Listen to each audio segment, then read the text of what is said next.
21대 총선을 엿새 앞둔 오늘 더불어민주당은 수도권과 호남, 강원 지역을 돌며 표심 공략에 나섰고 미래통합당은 수도권 유세에 집중했습니다. 막말 파문이 21대 총선 막판 변수로 떠올랐습니다. 미래통합당은 논란이 된 후보자를 제명하는 등 조기 진화에 나섰고 민주당은 말실수 경계령을 내렸습니다. 4.15 총선 격전지, 오늘은 대전경찰청장을 지낸 더불어민주당 황운하 후보와 지역 토박이 현역 의원인 미래통합당 이은건 후보가 맞붙는 대전 중구를 살펴봅니다. 뉴스엔 쓴소리 단소리, 오늘은 홍익표 대한민국 헌정의 부회장과 함께 6일 앞으로 다가온 총선 전망과 원로 정치인으로서 21대 국회에 바라는 점을 들어봅니다.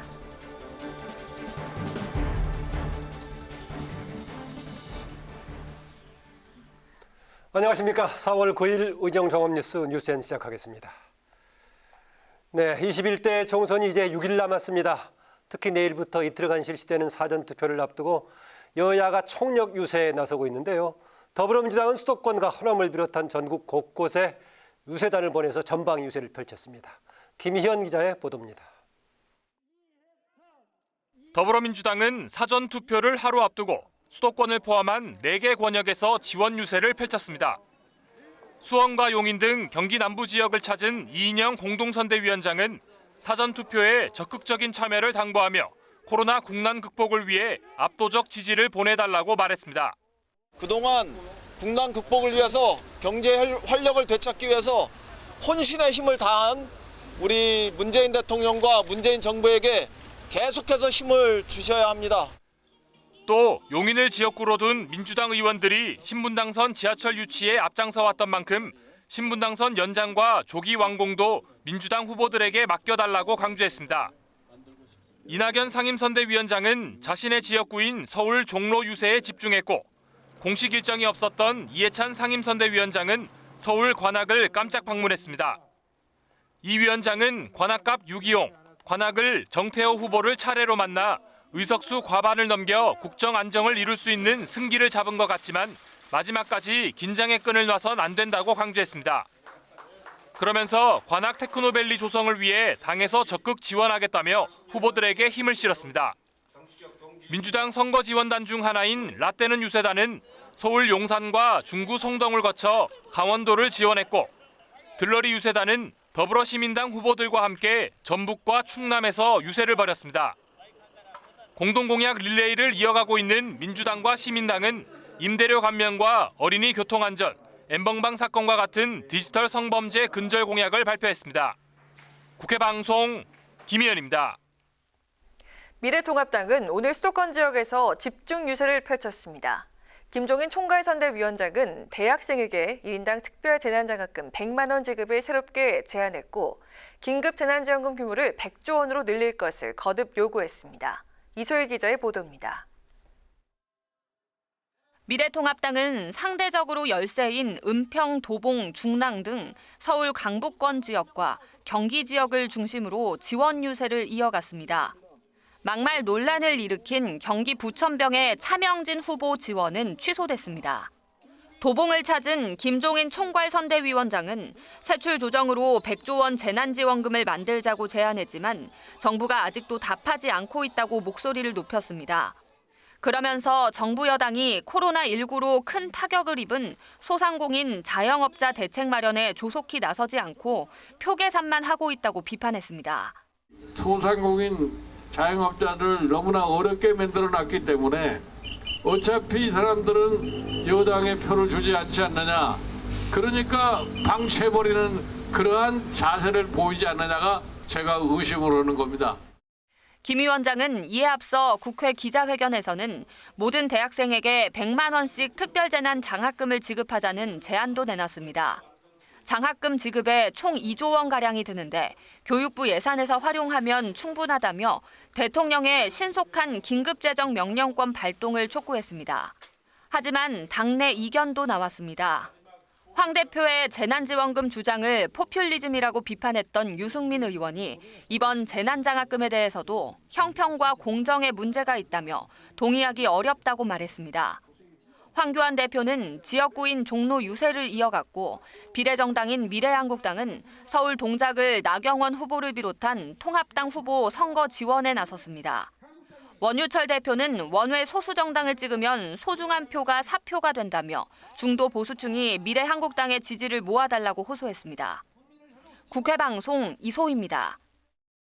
국민의당 안철수 대표는 긴급재난지원금을 전 국민에게 지급하는 양당의 행위는 표를 얻기 위한 포퓰리즘이라고 비판했습니다. 국토 대종주 중인 안 대표는 오늘 특별 성명을 통해 이같이 밝히고 보편적 지원이 아닌 선별적 지원을 원칙으로 해야 한다고 주장했습니다. 선거 직전이라고 지금 정부 여당도 그렇고 또 제1야당까지도 파퓰리즘적인 전체를 나눠주겠다는 이런 것은 부끄러운 일입니다. 한편 민생당은 입장문을 내고 긴급재난지원금 문제를 논의하기 위한 교섭단체 원내대표 회동을 촉구했으며 손학규 상임선대위원장은 충주와 청주 등 충청권 유세에 나섰습니다. 정의당 심상정 상임선대위원장은 당 선거대책회의에서 더 과감한 개혁을 위해 정당 지지율 30%로 정의당을 교섭단체로 만들어달라고 호소했습니다. 미래통합당이 총선 후보들의 세대 비하 또 세월호 관련 막말 논란으로 곤욕을 치르고 있습니다. 통합당은 총선에 미칠 악영향을 우려해서 후보 제명이라는 초강경 조치를 내리고 국민들께 사과했습니다. 민주당도 후보들의 입단속에 나섰습니다. 김동길 기자의 보도입니다.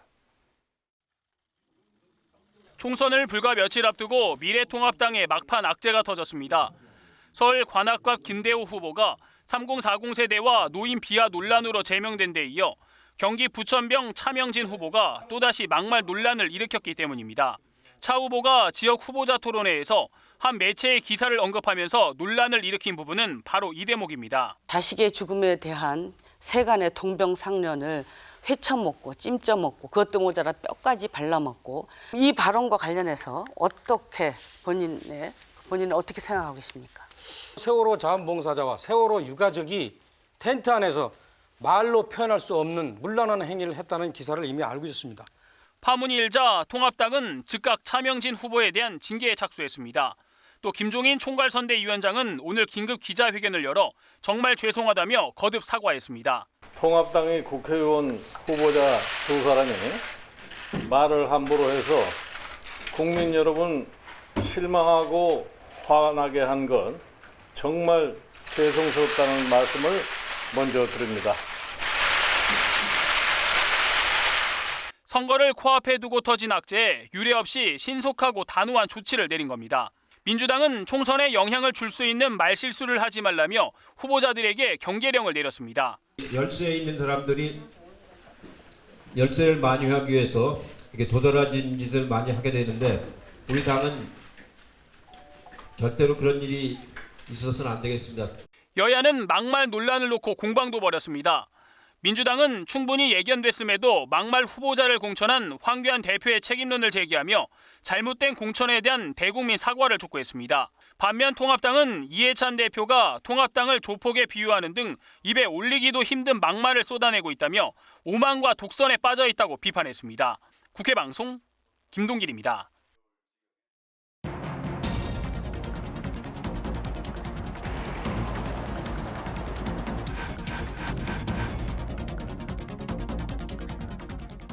총선 격전지를 살펴보는 시간, 오늘은 대전 중구로 가보겠습니다. 이 지역은 검찰개혁의 역할론을 내세운 더불어민주당 황운하 후보와 대전 50년 토박이 현역 의원인 미래통합당 이은건 후보가 맞붙었습니다. 임채연 기자가 다녀왔습니다. 더불어민주당 황운하 후보와 미래통합당 이은건 후보는 같은 시기에 대전에서 구청장과 경찰서장을 지냈습니다. 고등학교 4년 선후배 사이기도 한 두 후보는 이번 총선에서 승패가 갈릴 수밖에 없는 경쟁자로 다시 만났습니다. 경찰에서 35년간 몸담은 황운하 후보. 문재인 정부의 국정과제인 검찰 개혁을 완수하겠다는 포부를 밝혔습니다. 황 후보는 검찰은 기소만을 전담해야 한다고 설명했습니다. 정정당당한 황운하가 중구도 부흥시키고 나아가서 정치도 발전시키고 검찰개혁도 완수하겠습니다. 청와대 하명수사 의혹과 관련해 주목받고 있는 황 후보. 이 때문에 황 후보가 패하게 되면 정권 심판론에 무게가 실려 정부 여당에 부담이 될 수 있습니다. 반면 정권 심판론을 내세운 미래통합당 입장에서는 황 후보를 낙선시켜야 합니다. 이 지역 현역 의원인 이은건 후보는 지난 20대 국회에서 자유한국당 원내 부대표 등을 지내면서 정치력을 키워왔습니다. 특히 50년 토박이로 대전 중구청장을 지낸 이 후보는 지역에 대한 높은 이해도를 강점으로 내세웠습니다. 우리 중구의 골목골목 구석구석에 무엇이 필요하고 무엇을 어떻게 해야 되는지 그 누구보다도 잘 알고 있는 사람입니다. 대전 중구는 과거 지역의 중심이었지만 둔산 개발로 주요 기관들이 떠나면서 분위기가 크게 침체됐습니다.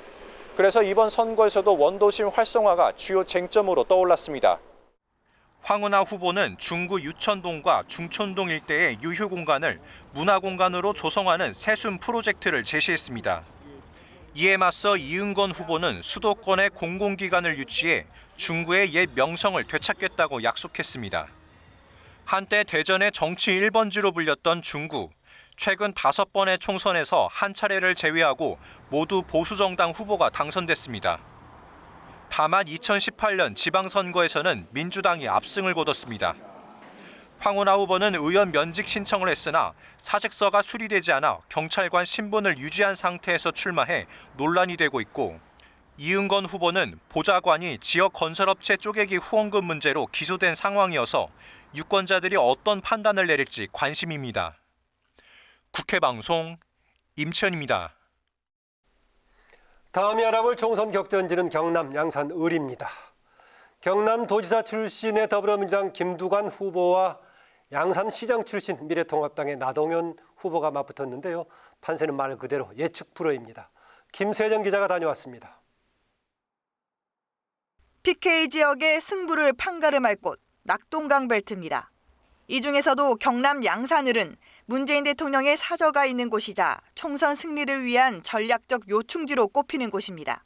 당초 홍준표 전 경남지사가 양산을로 출마 지역을 옮기면서 전직도지사의 맞대결이 성사되는 듯했지만 통합당은 나동현 전 양산시장을 공천했습니다. 더불어민주당 김두관 후보는 전국적인 인물이 국회의원이 돼야 공약을 확실히 이행할 수 있다고 호소합니다. 김두관 의원입니다. 국회나 또 내각의 경험이 있는 김두관 후보가 양산 발전을 견인하는 데 훨씬 더 잘할 수 있다, 이런 점들을 좀 집중적으로 시민들이 홍보하고 있습니다. 고맙습니다. 8년 동안 양산시장을 역임한 미래통합당 나동현 후보, 이렇게 응수했습니다. 누구보다도 양산시정에 관계되는 한은, 또 우리 양산시에 관계되는 한은 깊은 곳, 얕은 곳, 또 우리 시민들이 원하는 것이 무엇인지를 누구보다 아주 잘 알고 있습니다. 승기를 잡기 위한 공약 경쟁도 치열한데 인근 타지에서 양산 신도시로 대거 유입된 젊은 층 공략이 관건입니다. 여기에 이제 첨단 미래 산업들을 좀 유치해서 전체적으로 좋은 일자리도 만들어내고, 웅상 지역의 청소년 미래를 위해서 청소년들 체험학습관, 도서관. 우리 양산이 젊은 도시이고 이래서 특히 유아교육에 대한 학부모들의 아주 열망이 큽니다. 유치원과 어린이집에 대한 무상교육이 꼭 이 부분이 실현이 돼야 될 부분입니다. 시민들의 주된 관심사는 교육 환경 개선과 지역 발전입니다. 특히 특성화 쪽에 관심 있는 아이들은 부산이나 울산 이런 특히 가까운 기만만 하더라도 특성화고가 3개가 있는 걸로 알고 있거든요. 그래서 그런 점이 미흡하지 않나. 신도시가 잘 되면 구도시가 죽게 돼 있어요. 신도시나 구도시가 함께 상생할 수 있도록 정치하는 사람들이 국정에 반영했으면 좋겠습니다. 도지사와 장관을 지낸 경륜의 힘이냐, 양산을 꿰뚫고 있는 지역 전문가냐. 두 후보 모두 경쟁력이 만만치 않은 만큼 치열한 대결이 예상됩니다. 국회방송 김세정입니다.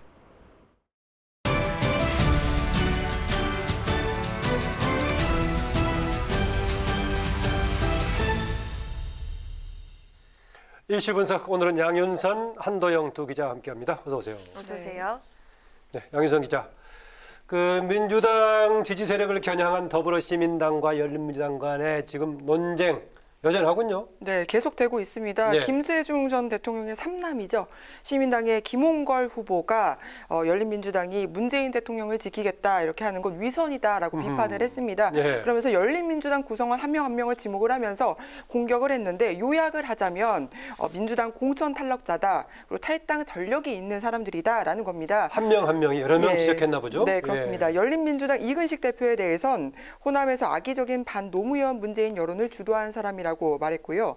박홍균 최고위원은 2014년 민주당 경선 패배에 불복을 해서 탈당했던 전력이 있다고 비판을 했습니다. 또 창당 멤버인 정봉주 전 의원 같은 경우에는 노무현 문재인 두 대통령을 철저히 평가절하해왔던 인물이라고 주장을 했고요.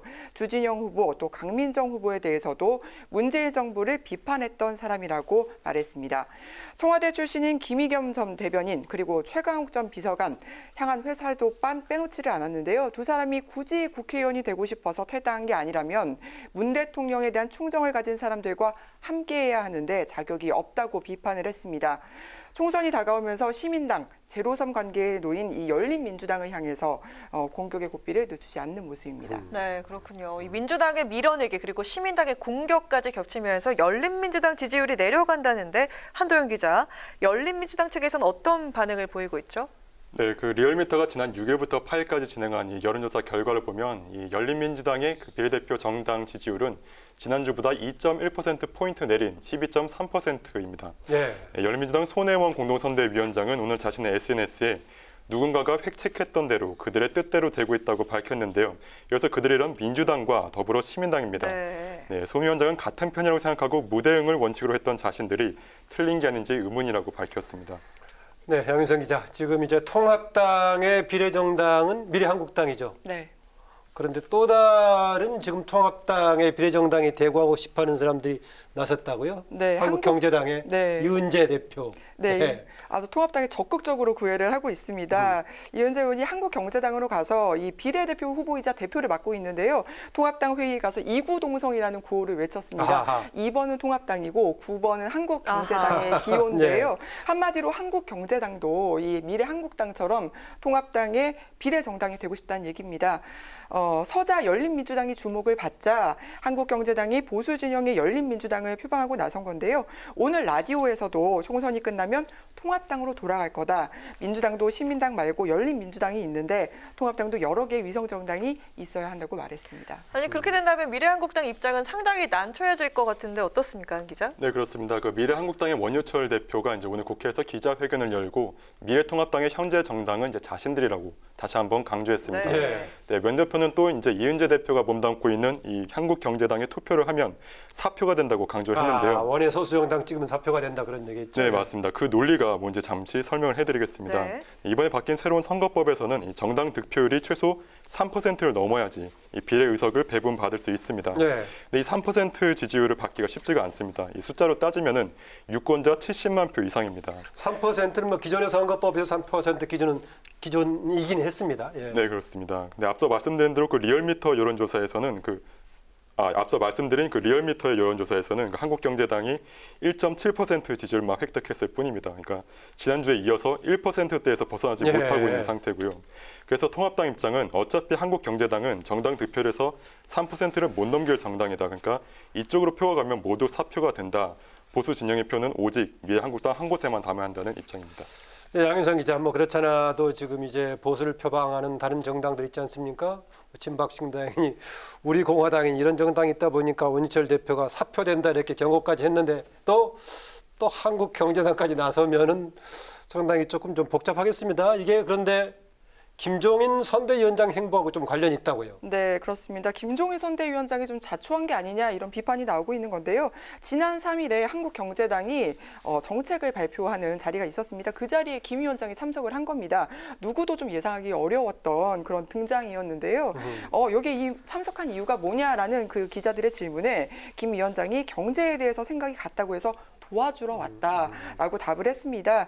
이은재 대표가 통합당 유세지에 지금 자주 나타나고 있거든요. 네. 이에 대해서 김 위원장은 이 대표가 왜 참석을 하는지 모르겠다라고 선을 긋기도 했습니다. 뭐 통합당 관련 화면에 많이 잡히더라고요. 이은재 의원이 보니까요. 그렇습니다. 네. 여야 모두가 뭐 적자, 서자, 뭐 위성정당 논란이 심한데 유권자는 어느 때보다 좀 혼란스러운 선거를 치르게 됐습니다.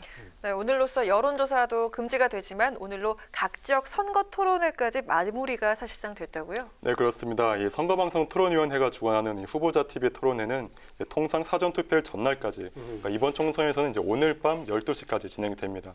이거 뭐 법적 근거가 있는 것도 아니고 원칙이 있는 것도 아닌데 이제 알 권리 차원에서 이렇게 진행되고요. 네. 근데 특히 아시다시피 이번 총선에서는 코로나19 확산이라는 좀 큰 변수가 있었죠. 그래서 네.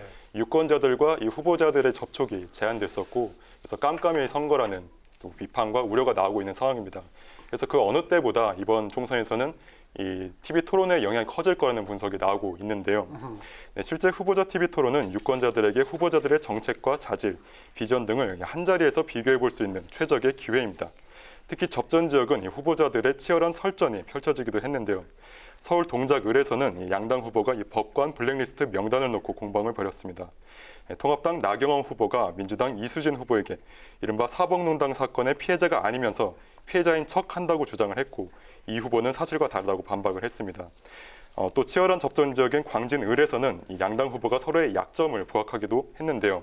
또 민주당 고민정 후보는 무상급식 관련 복지 철학을 물었고, 통합당의 오세훈 후보는 조국 사태에 대한 입장을 물었습니다. 네. 또 토론회에서 막말을 해서 문제가 된 경우도 있습니다. 이 제명이 된 통합당 서울 관악갑 이 김대호 후보의 나이가 들면 다 장애인이 된다 이런 발언은 역시 토론회에서 나온 것이고요. 또 민주당 충북 청주시 흥덕구의 도종환 후보는 이 토론회에서 북한의 미사일 발사는 한미 합동 훈련에 대한 반발이고 우리가 더 많이 쏘고 있다고 말해서 논란이 되기도 했습니다. 결국 유권자 입장에서는 이렇게 막말 언행과 같은 약간 자질 미달의 후보자들을 걸러낼 수 있는 좀 좋은 검증의 기회를 얻었다고도 할 수 있겠습니다. 네. 양희성 기자, 보면 이제 TV 토론 관련해서는 이런저런 이유로 간혹 이렇게 기피하는 현상도 있던데 이번에 어땠습니까? 네, 이번 총선에 좀 달라진 점이라고 하면 공직선거법 개정으로 인해서 이 선관위가 주관한 토론회에 모두 참석을 했습니다. 네. 불참을 할 경우에 과태료가 1,000만 원으로 상향 조정이 됐거든요. 네. 그렇기 때문에 과거 토론회에 불참했던 후보들도 전원 참석을 하는 그런 모습을 보였습니다. 문제는 이 선관위 주최 법정 토론회가 아닌 토론회에는 참석을 하지 않았다는 겁니다. 공천이 곧 당선이라는 인식이 팽배한 지역, 그리고 인지도가 높은 후보, 또 여론조사 결과 우위를 점하고 있는 후보들이 있는 지역이 두드러졌는데요. 일정 등을 이유로 TV 토론에 불참한 후보와 참여를 촉구하는 후보 간 잡음이 전국 곳곳에서 나타났습니다. 얼마 전 한 후보가 공개 편지를 전달을 해서 눈길을 끌었는데요. 네. 서울 도봉갑에 도전한 통합당 김재섭 후보입니다. 민주당 인재근 후보에게 끝장 토론을 제안을 했는데 이 후보는 수치 거절로 답을 했습니다. 아하. 네, TV 토론에 참여하지 않은 후보들은 뭐 표면적으로는 일정 때문이란 이유를 대고 있는데 것실제로는 토론회에서 자신에게 공세가 좀 집중이 되거나 또 약점이 잡히는 것을 우려를 해서 좀 참여에 소극적일 것이란 것이 정치권의 일반적인 시각인데요. 예. 지난 지방선거에서 TV 토론회를 회피하는 후보가 나오면서 후보자 검증이 제대로 이루어지지 못했다는 지적이 나왔습니다. 그래서 이번에 공직선거법이 개정이 됐고요. 후보자 TV 토론이 유권자에겐 후보자들의 정책과 자질 그리고 또 비전 등을 한자리에서 비교해서 볼 수 있는 최적의 기회입니다.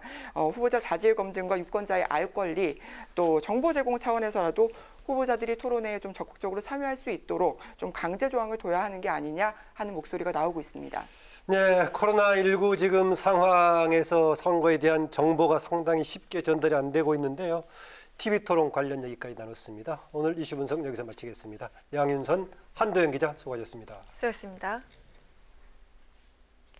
4.15 총선의 사전투표가 내일과 모레 이틀간 전국 3,508개 사전투표소에서 진행됩니다.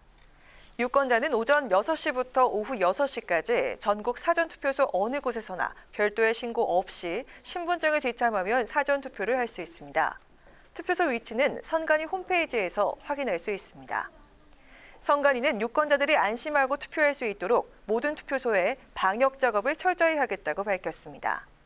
선관위는 마스크 착용과 투표소 안 대화 자제, 1m 이상 거리 두기 등 투표 참여 수칙 준수를 당부했습니다.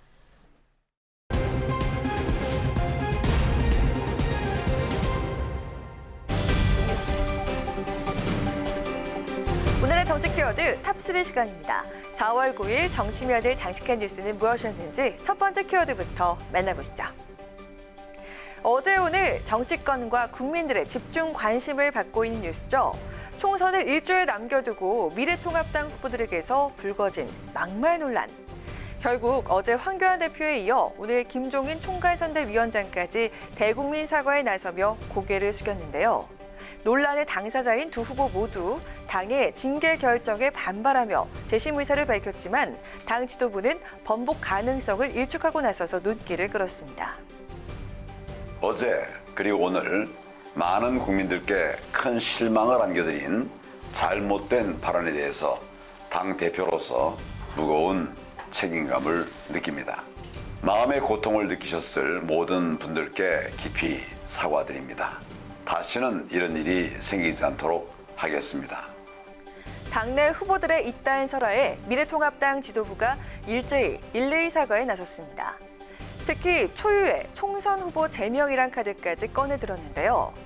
당 지도부가 세대 비하 발언으로 논란이 된 서울 관악갑 김대호 후보 제명을 의결하고 세월호 유가족 관련 막말 논란을 빚은 경기 부천병 차명진 후보의 윤리위 회부를 결정하자 해당 후보들의 반발이 거셌습니다.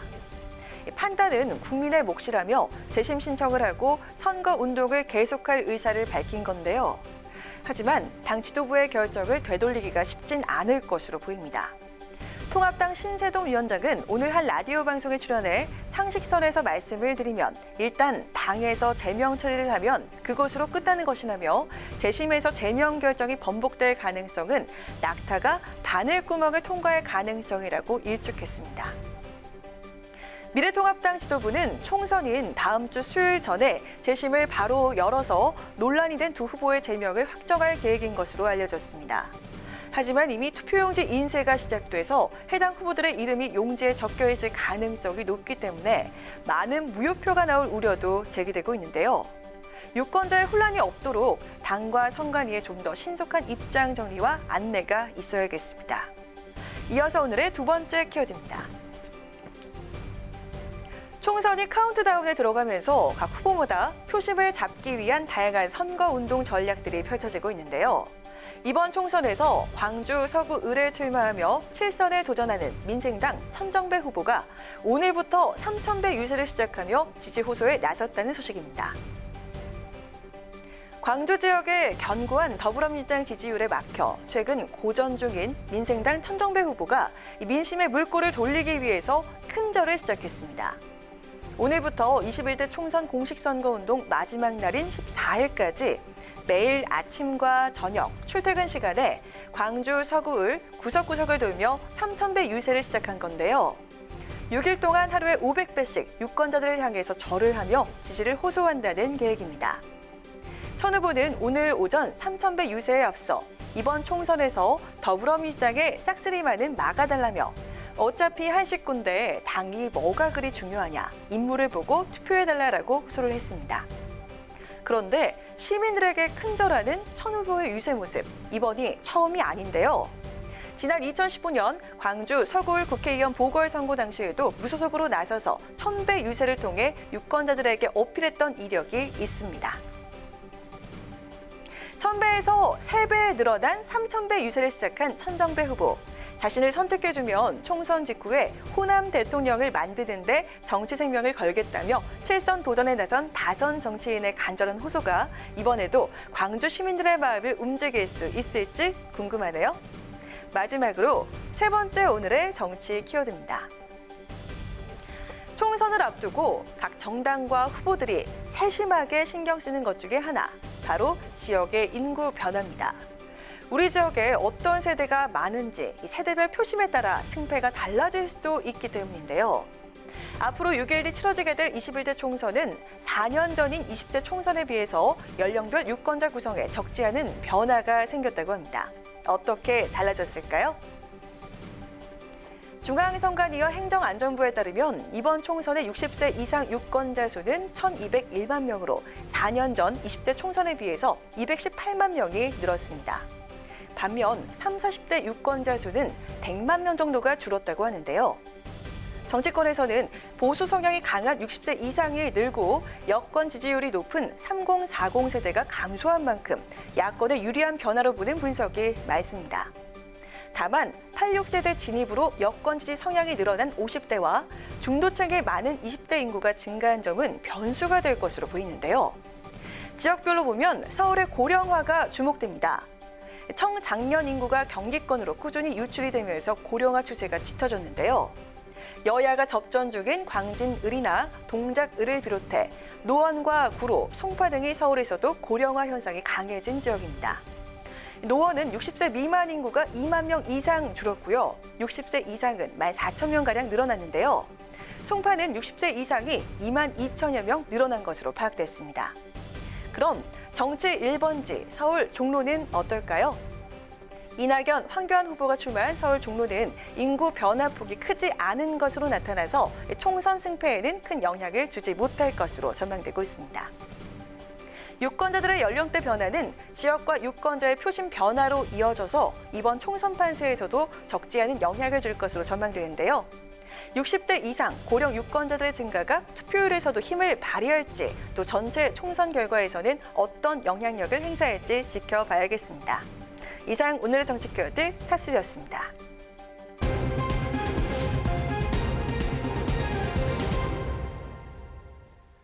네, 총선이 일주일도 채 남지 않은 시점인데요. 제1야당인 미래통합당이 후보들의 잇단 설하로 권역을 치르고 있다는 소식 오늘 정치 키워드에서 전해드렸는데요. 당의 입장과 또 앞으로의 계획은 어떤지 미래통합당의 윤기찬 홍보위 부위원장 전화로 연결해서 자세히 들어보도록 하겠습니다.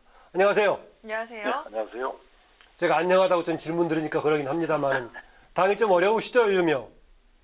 그렇죠. 선거 임박해서 이런 설화로운 국민적 지탄을 받고 있기 때문에 네. 사실 많이 어려워하고 있습니다.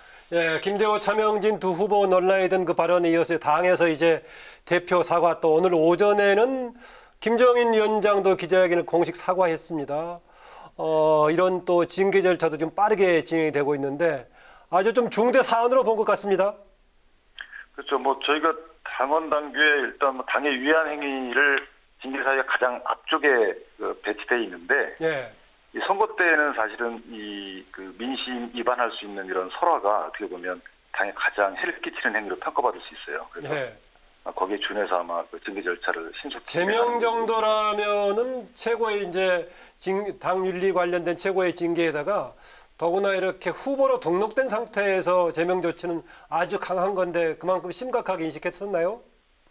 그렇죠. 이게 지금 후보자 등록 이후에 제명된 거는 그 당 역사상 아마 처음으로 저도 그렇게 알고 있고요. 예. 그 정도로 본인 인식과 유권자의 인식이 들이대 있는 상황에 발언을 했고, 그다음에 초창기에는 그 발언에 대해서 또 사과를 안 하셨던 부분도 있고, 그 김대호 후보 같은 경우에 전 후보 같은 경우에 예. 그래서 당 입장에서는 발빠르게 대응하지 않을 수가 없고요. 그러니까 후보자를 저희가 안 내는 경우, 그러니까 후보자가 없게 되는 경우를 감수한다는 건 상당히 버거운 거거든요, 사실은. 예. 왜냐하면 자매정당이라고 표현하고 있지만 비례대표를 위한 정당 득표에도 좀 문제가 생기기 때문에 그럼에도 불구하고 수도권에 있는 두 후보의 경우에는 수도권 판세를 넘어서 전국적인 판세에 영향을 미친다라는 판단을 한 거예요. 그래서 발빠르게 징계 절차를 밟은 걸로 그렇게 알고 있습니다. 네, 그런데 김대호, 차명진 후보는요, 당 징계 결정에 반발을 하면서 재심 신청에 나서는 모습인데 이 재심 과정이 어떻게 됩니까? 일단 재심 신청을 하신 걸로 알고 있는데요. 네. 일단 절차상 보면은 그 당원 당규에는 그 의결 통지서 받은 날로부터 10일 이내에 그 중앙윤리위원회에 하게 돼 있는데 네. 재심을 한다고 해서 징계 효력이 재심이 끝날 때 발생하는 게 아니고 야하. 징계 효력은 처음에 징계 처분하면 하고 최고의 의결을 거치면 바로 그때 발생을 합니다. 그러니까 재심을 신청한다고 해서 후보자의 자격이 유지되는 이런 게 아니에요. 그래서 오늘 아마 관할 선관위에서 등록 무효 처리를 한 것으로 알고 있고요. 그래서 10일 내일이든 10일 11일 아마 사전 투표에도 그 등록 무효라는 게 투표 용지에 아마 각인이 되는 것 같아요.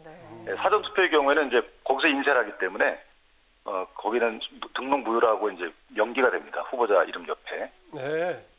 지금 윤기찬 부위원장이 설명을 잘 해주셨는데 그래서 당이 재심을 청구했을 때 지위가 어떻게 되는 것인가 또 경우에 따라서는 법적인 지금 가처분 뭐 이런 신청까지 하겠다라고 했었는데 일단 결정되고 나면은 선관위까지 조치가 되는 거군요. 그렇죠. 그래서 결정되고 오늘 아침에 이제 선관위에 그 인편으로 다 서류 접수를 갖다 줬거든요. 예. 당에서. 그렇기 때문에 선관위에서는 그 징계 의결서를 보고 바로 징계 등록 무효 처리를 했고요. 예. 따라서 이제 후보자가 아니신 겁니다. 다만 이제 법원에 아마 그 뒤보정 가처분 이런 걸 하신 걸로 알고 있는데 예.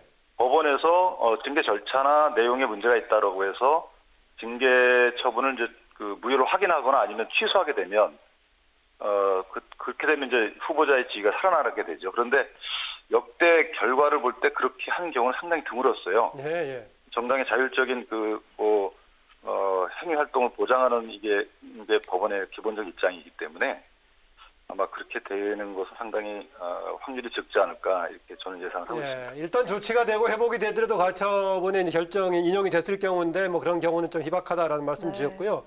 현재로서는 방법은 그러면은 투표장 입구에 사퇴했다는 걸 표시해주는 정도입니까? 뭐 다른 방식이 있습니까? 지금 이제 사전 투표는 말씀드린 것처럼 투표 용지에 등록 무효라고 이렇게 써지고요. 예, 거긴 인쇄로 나가는 거니까요. 예. 그렇죠. 본 투표는 이제 이미 인쇄가 됐기 때문에 투표장 입구에 아마 이렇게 등록 무효가 됐다는 그 공지하고 그다음에 이렇게 뭐라 그러죠? 이렇게 붙이는 거, 예. 이렇게 투표장 안에 이렇게 붙여놓는 거 그렇게 알고 있습니다. 네, 선거가 이제 일주일도 채 남지 않은 시점에서 좀 표심이 흔들리지 않을까 당선자의 고심이 좀 클 것 같은데요. 앞으로 이런 논란이 되풀이되지 않기 위한 당 차원의 노력 어떻게 마련하고 지금 얼마 남지 않은 시간 동안 유권자들에게 어떻게 호소할 계획이신지 마지막으로 여쭙겠습니다. 그래서 이제 김종인 그 선대위원장의 경우에도 이제 본인이 사과를 드렸고요. 후보자들에게 이제 개별적으로 이제 부탁을 하는 것은 물론 하겠지만 이렇게 일벌백계 하겠다라는 이 현재 어떻게 보면 보여준 거죠. 이렇게 하겠다라고 뭐 그 이상의 방법은 없어 보이고 그리고 본인이 이제 사과함으로써 후보자들한테 암묵적으로 경고도 하신 거죠. 그래서 이런 이제 설화는 다시 있어서는 안 된다. 네. 김종인 그 선대위원장의 경우에는 다른 정당의 선대위를 맡고 있을 때도 또 공천 과정에 상당히 설화를 겪었던 분들은 컷오프를 했어요. 네. 그 정도로 설화가 이 선거에 미치는 영향이 막대하다, 지대하다 이렇게 어떤 소신을 갖고 있는 분이기 때문에 설화에 대해서는 단호히 대처를 하고 앞으로도 또 그렇게 할 겁니다. 네, 오늘 말씀 잘 들었습니다. 고맙습니다. 네, 감사합니다. 네, 지금까지 미래통합당 윤기찬 홍보위 부위원장이었습니다.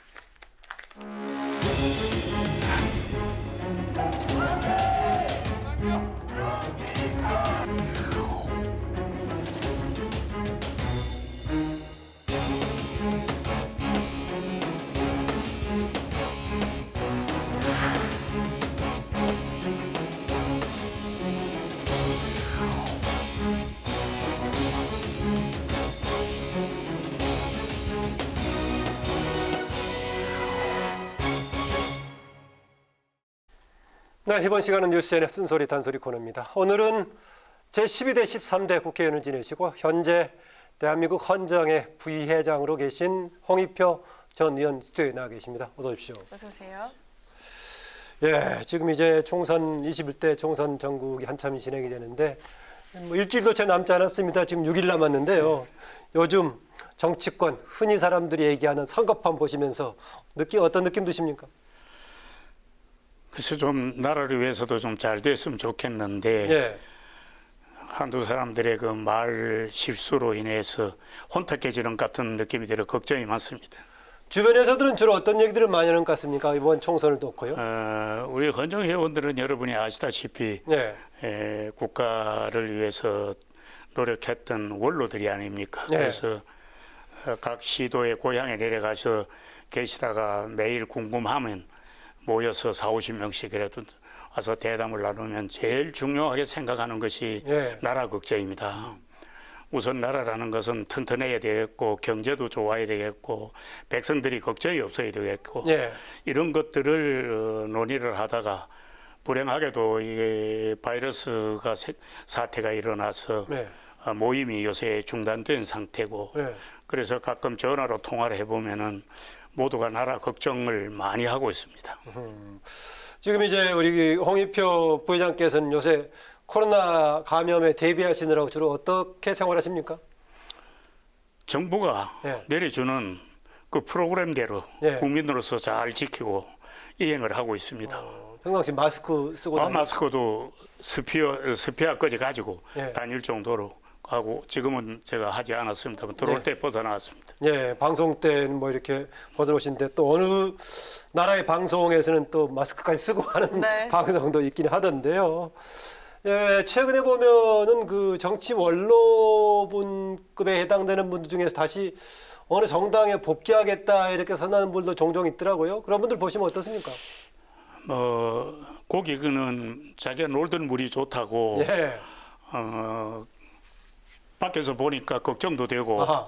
또 힘이 좀 돼서 도움이 되었으면 좋겠다 하는 원로들의 생각이겠죠. 그래서 아마 저도 신문에 봤습니다만 몇 분이 모당에 이제 그 가고 싶은데 모당에서는 또 거절을 해가지고 지금 보류된 상태가 있는 걸 보았는데 예.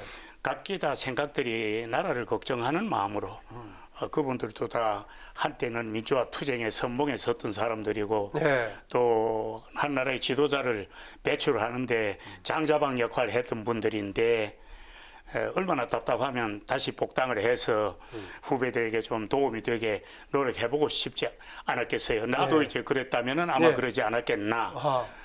그렇게 했는데 이제 일이 시작이 되니까 당에서는 다 프로그램이 짜여졌는데 와가지고 네. 훈수를 들면 프로그램이 무너질 수도 있고 선거 여러 가지 일정은 이미 진행이 되고 있는데 예. 그러니까 아마 좀 홀딩을 합시다 뭐 이런 상태가 아니겠나 그렇게 생각을 하고 한편은 좋은 생각으로 한번 도와주고 싶다는 뜻이고 한편은 아이고 지금 시작했으니 좀 기다려 주십시오 이런 좋은 생각이 아니겠나 그렇게 생각합니다.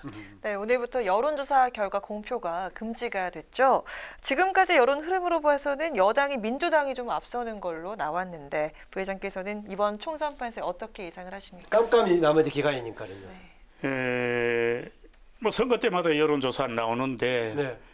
뭐 이건 답변하려면 나는 복채를 줘야지. 내가 예언을 하면 복채를 받아야 되니까. 이번에 예언하셔가지고 맞으면 앞으로 복제를 좀 받을 수 있을 겁니다. 예. 뭐 맞을 때도 있고 안 맞을 때도 있지만 네.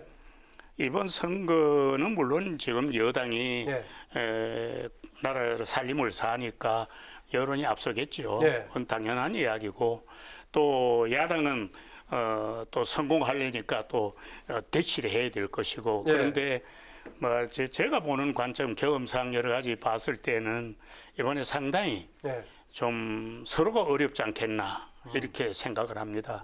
그러니까 포인트를 잡는다 그러면은 120표 자리를 놓고 누가 10석을 더 가지고 가느냐, 10석을 적게 가지고 가느냐. 어느 쪽도 압승은 없을 거다. 압승은 없습니다. 제가 볼 때.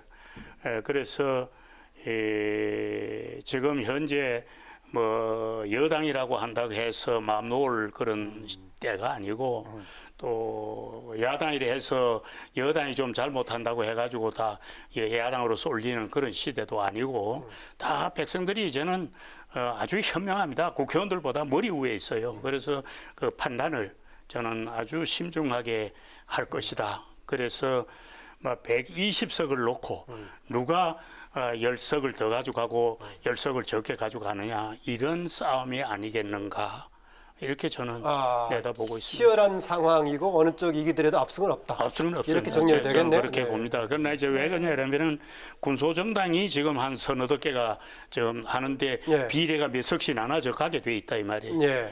그러니까 그것을 합하면 또 이제 압승이 될 수도 있겠지만 일단은 정당 대 정당으로 봐야 하니까 그것은 좀 뒤로 밀어놓아야 되지 않느냐. 그러면 이 제1야당과 집권당과의 싸움을 가지고 나는 평가를 하는 데는 그렇게 될 것이다. 알겠습니다. 제1당도 130여 석 정도가 될 거다.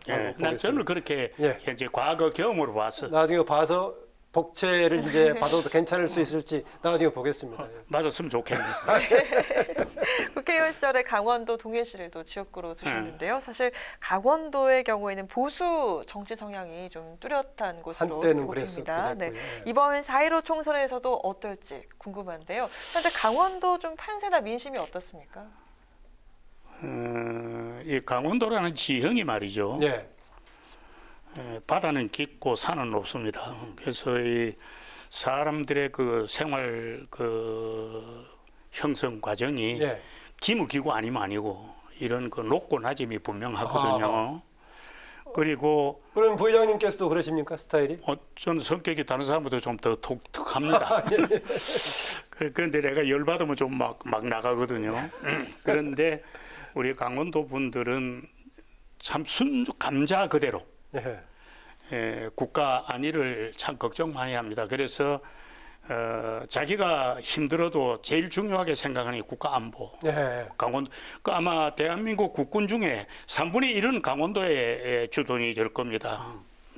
그렇죠. 이제 뭐 전방이 그쪽에 가니까요. 그래서 6.25 그 강원도 사람들의 고통 말 못합니다. 저는 겪은 사람이지만 그래서 그 전까지는 그저 안보에 지정을 했죠. 이제 플러스 알파가 생긴 게 이제 생활이 넉넉해지다 보니 이제 경제 문제도 이제 들어오게 됐죠. 그래서 강원도에 지금 현재 질의를 해주시는데 강원도도 그렇게 넉넉하진 않다. 저는 그렇게 봅니다. 지금 여론조사에는 여당이 지금 앞서고 있지만은 막상막하가 될 것이다. 그래서 어떻게 보면 잘 나가면 4대 4가 되지 않겠냐. 강원도 8개 중에서요? 그러면 50대 50. 막 그렇게 보는데 현재는 여당이 좀 여론조사에서는 좀 앞에 나가지만 앞으로 6일 또 일주일 동안에 상당한 변화가 있어서 그저 4 정도 반반 그저 또 옛날 성격들이 좀 나온다 그러면 한 5대 3 이런 정도로 되지 않을까 그렇게 복채 관련 논 2개를 던져주셨습니다. 그것 확인해 보겠습니다. 아까 지금 이제 특히 강원도의 경우에 기존의 안보를 중심으로 한 여러 가지 판단에다가 추가적으로 경제가 중요한 이제 판단의 근거가 된다라고 말씀하셨습니다. 그런데 현재 대개 가장 중요한 전국의 쟁점들은 코로나19 관련이 되어 있는데 실제 현재는 코로나19 문제가 지배적인 것처럼 보이지만 실제 나중에 판단해서 지금 말씀하셨던 안보라든가 경제 관련이 유권자의 강원도 그 민심에 중요한 변수가 될 걸로 보십니까? 저는 봅니다. 그렇군요. 그 이제 아까 처음 시작하실 때 아까 잠깐 이제 방송 시작하시기 전에 먼저 들어오셔서 그 이른바 거친 언사 막말 관련 얘기가 나왔는데요. 이렇게 당에서 후보를 제명시킬 정도까지 나온 이런 환경, 과거에도 유사한 사례들이 있었습니까? 아니면 이번 조치가 좀 과하다고 보시는 겁니까? 우선 이 국민을 대표하는 대변자가 된다 그러면 언어 순화가 좀 됐으면 좋겠어요. 그래서 우리가 과거에 정치를 할 때는 어떤 정책이 통과될까봐 단상을 점령하거나 진행을 못하게 몸싸움을 했죠. 많이 했습니다. 좀 하셨습니까? 당시에 저도 뭐 단상 거저 올라가서 방매일을 뺏기도 하고 그랬습니까? 뺏기도 하고 그렇게 했습니다만 그러나 그거는 그 순간 파트타임이지 돌아서면은 다 국가와 민족을 위해서 일하겠다는 국회의원들이기 때문에 말을 조심합니다. 아무리 친해도. 근데 요사이 보면은 여야를 막론하고 지도자도 그렇고 나오는 대로 생각대로 하고 산단 말이죠. 그래서 정치인은 알아도 모르는 척 할 줄도 알아야 되고 몰라도 또 아는 척도 해볼 줄 알아야 되는데 그 순화가 잘 되질 않는다. 그래서 나는 이번 이 사태에 젊은 분들이 순간적으로 오기도 생기고 열을 받으니까 했는데 실질적으로 그 이야기를 분석해 보면 그렇게 나쁜 것도 아니지만 때가 선거 때다 이거지. 이것이 보통 때 이야기했다면 그저 귀뚱으로 듣고 넘어갈 수가 있는 그런, 그러니까 어떤 때 어떤 말을 표현해야 되느냐 하는 정도는 좀 지도자라면은 정치가라면은 분석을 했으면 좋겠다. 그리고 이 부분에 대해서 언론이나 상당히 이제 이슈가 되고 있는데 다행히 그래도 해당되는 당에서 오늘 대표자들이 사과를 하고 또 국민 앞에 머리 숙이고 또 살을 베어내는 그 제명한다는 게 그게 지금 한 표가 아쉬운 때에 후보를 제명한다는 얼마나 아픈 가슴을 도려내는 겁니까? 그러니까 국민에게 대표해서 정당이 사죄하는 그 모습은 당사자들에게는 좀 미안한 이야기가 되겠지만 참으로 이런 풍토가 좀 살았으면 좋겠다. 잘못을 시인하고 잘못을 인정하고 그리고 사과할 줄 아는 그리고 용서를 구할 줄 아는 그리고 용서를 해주는 국민 이런 사회 풍토가 조성이 된다 그러면은 이번 이것을 기화로 해서 다시는 정치인들이 함부로 대중 앞에서 시도 때도 없이 떠드는 이야기는 없어질 것이다. 저는 이것이 우리 정치 지망생이나 현 정치하는 분들에게 이번에 담당했던 당에서 나온 속전속결의 사과 이것은 상당히 정치인으로서 결단력이 있었다. 저는 늘 이야기가 정치는 결단력이 있어야 된다. 이 디시션을 내릴 줄 모르면은 이건 밥도 아니고 죽도 아니고 아무도 아니거든. 그러니까 밥이면 밥, 죽이면 죽 이렇게 분명한 선을 그을 줄 아는 정치가 지도자가 되는 것이 우리 국민들에게 보여주는 모습이 좋다. 저는 그렇게 느낍니다. 또 요즘 정치권 하도로 떠오른 게 바로 재난지원금인데요. 정부가 소득하의 70%에게만 주기로 한다고 했는데 정치권이 전 국민으로 확대하자 이렇게 의견을 모으는 분위기입니다. 긴급 재난지원금 얘기입니다. 부회장님 의견은 어떠신지 궁금한데요. 이건 내 개인의 의견이에요. 물론 준다고 해서 싫어할 사람이 누가 있습니까? 그러나 그런 좋은 사업을 하면서 국민을 편가해서는 안 된다. 그리고 이것이 선거 때가 아니면은 어떤 정책이 좋든 나쁘든 그것도 관계가 없습니다. 그러나 제가 만약에 여기에 관여할 수 있는 멤버였다면 저는 이렇게 건의를 할 수 있을 수 있어요. 지금 우리나라 부채가 총 언론에 보도되는 거 보면은 1750조입니다. 우리 국가 부채가. 그러면은 1750조면은 지금 금년도 예산이 520조 정도 되지 않습니까? 엄청난 4년에 5천만 국민이 먹고 살 나라 운영비가 달아나는 거예요.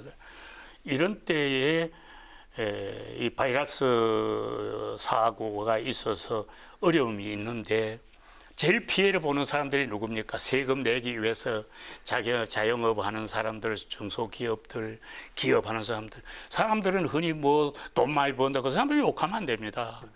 그 사람들이 돈 많이 번다고 밥 4끼, 5끼 먹어요. 우리하고 똑같이 3끼 먹어요. 그러나 그 사람들이 벌어가지고 우리나라 세수를 얼마나 감당합니까? 근데 지금 식당 하는 분들도 세금 내서 국가에 도움을 주고 있어요. 이런데 지금 이것 때문에 문을 다 닫아야 돼요. 그러면 이런 대책을 해서 골목 상권을 어떻게 살리고 자영업자들이 어려움을 도와줘서 한 달, 2달 후에 길을 쓰고라도 골목 상권이 살아서 경제가 돌아가게 하는 이런 데다가 이러한 것을 좀 계획을 세웠다면 더 좋지 않았을까. 우리가 6.25 때 배급이 있었어요. 뭐 있었어요? 한 달을 나물국적 먹고 막걸리 몇 개를 먹고도 살아났는데 국민들이 그런 걸 다 이해합니다. 그런데 이번에 갑자기 70%다, 100%다, 50이다, 100이다 이런 논쟁이 정치에서 나왔다는 것은 좀 생각해야 할 문제들이다. 그리고 좀 깊이 있게 정책이 나올 때는 국민이 공감하는 깊이 있는 정책이 좀 나왔으면 좋겠다. 이런 생각입니다. 마지막으로 지금 총선 국면이기 때문에 저렇게 말씀 부탁드리겠습니다. 결국은 선거라는 것이 유권자들의 선택인데 어느 부분에 주목해 줬으면 좋겠다라는 당부의 말씀으로 마지막 말씀 듣고자 합니다.